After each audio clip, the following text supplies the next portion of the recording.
Down memory lane.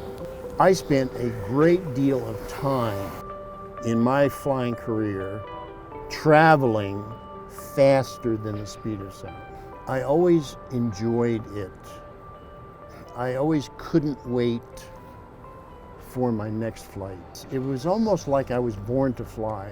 You know, I was very, very comfortable being in the air. It looks pretty complicated, doesn't it?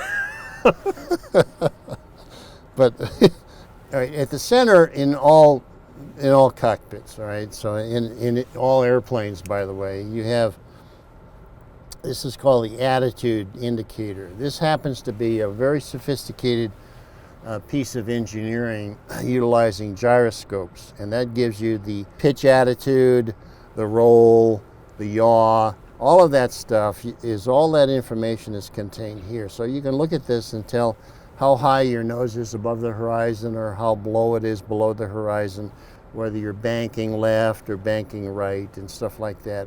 And so it's all there. And this is where you're going. This is your navigation system here. And this shows you, of course, this is your compass, your heading, okay?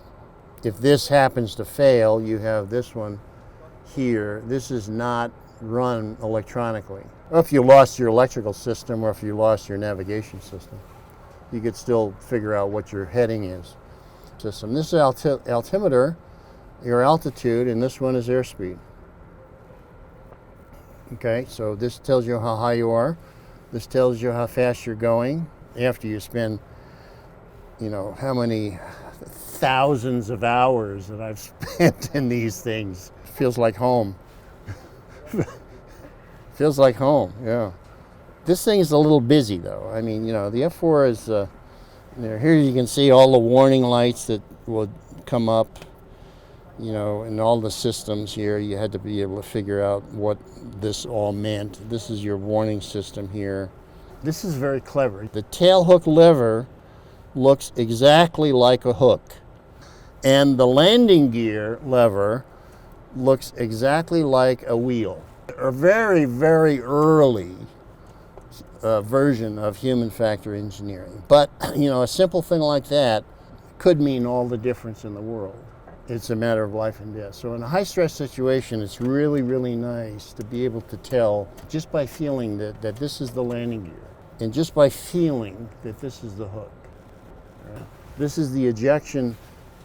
We call it the curtain. This is the ejection handle. So if all things go to hell and you got to leave the airplane, this is the way you leave the airplane. All right. So you pull this out and down over your face, and what it does is it has a curtain, which we call a face shield, and it positions your head back against the headrest so you don't break your neck during the ejection. Ejection is very violent because it propels you out of the airplane at a massive velocity to get you out of the airplane.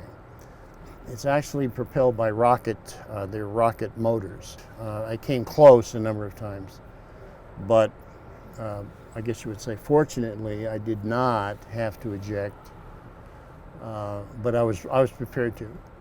Right? And you always have to prepare yourself for that. This is the control stick.